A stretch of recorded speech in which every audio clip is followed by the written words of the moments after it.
The preliminary numbers are in, and based on the figures police have crunched over the past 12 months, crime overall is down. Our Amajal Knowles tells us what accounts for the 13% decline and what the police focus in the months ahead. When compared to the previous year's figures, violent crimes like murder, attempted murder, manslaughter, and rape here in the Bahamas are said to be down by 20%, and crimes against property, this includes burglary, housebreaking, shopbreaking, stealing, and stolen vehicles, by 11%. Giving a more detailed account of how the numbers stacked up last year, here's what Police Commissioner Anthony Ferguson shared with reporters. The preliminary figures for 2017 indicate that crimes across the entire Bahamas decreased by 13% compared to 2016. Violent crimes decreased by 20%, while property crimes decreased by 11%. Crimes in New Providence and Grand Bahama decreased by 14% and 26% respectively. Crimes in the Family Islands, however, increased by 6%. This slight increase on the Family Islands was mostly attributed to a rise in burglaries. With respect to the offense of murder, overall incidents slightly increased by 10%, with 122 incidents compared to 111 incidents in 2016.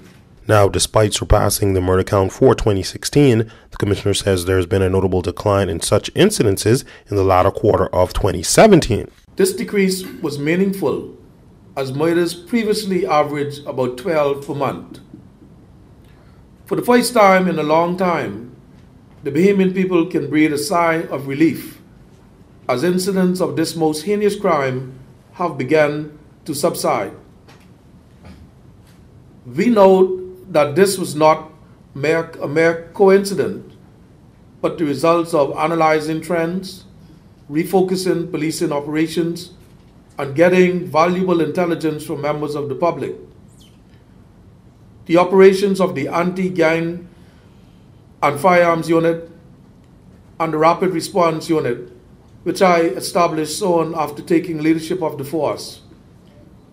The Flying Squad and Uniform Divisions have also impacted murders, as problems associated with gangs and gun activities will ultimately lead to murder. For the most part, though, the Commissioner remained a tight-lipped on the specifics of the force's crime strategy for 2018, insisting that he does not wish to preempt the National Security Minister.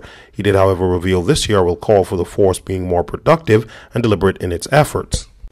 Our policing priorities for 2018 will be geared towards effective management, professionalization of the service, optimizing the use of technology, interacting with at-risk youth, improving road safety, and the continued prevention and reduction of crime. You can expect to see a high number of officers moving about on the streets. This initiative is twofold, in that it will provide a sense of safety within our communities, and that the criminal element can know with certainty that they will not be able to operate with impunity. Now, while crime overall may be down, the Commissioner says there has been a slight uptick in the Family Islands. Well, not all good news on the crime front. Police revealing a slight uptick in incidents outside the capital by some 6%. Preliminary figures show that Family Island murders were up 75%. That's based on an increase of 4 to 7 such matters. Rape 83%, having climbed from 6 to 11 such incidents. Robbery at 33% and burglary 65%. Despite the upswing, though, Commissioner Ferguson says the force will use the same aggressive crime-fighting approach in the Family Islands that's used here in the capital. Just last week, 2 bodies were discovered in Abaco. Police have not yet revealed if they are treating the discoveries as a homicide investigation. Meantime, an Abaco man is counting his blessings after being shot early this morning. From all reports, the victim was standing in the area of a business on Charles Sawyer Highway just before 1 this morning when he was shot in the leg. At last report, he was listed in stable condition. The matter is under active investigation. No shortage of feedback about the addresses of potential jurors being publicized and posted on social media, with some decrying that it's a national security risk. After all, there have been instances of witness tampering and intimidation in high-profile murder trials. While the decision to publish such information is nothing new, State Minister of Legal Affairs Ellsworth Johnson says the government just may be looking to move the Bahamas to a point where jurors may not even be needed. The information that's being disclosed is no different from what is being disclosed over the years. I know that there's an issue of witness security, and that would also may include persons who sit on the jury.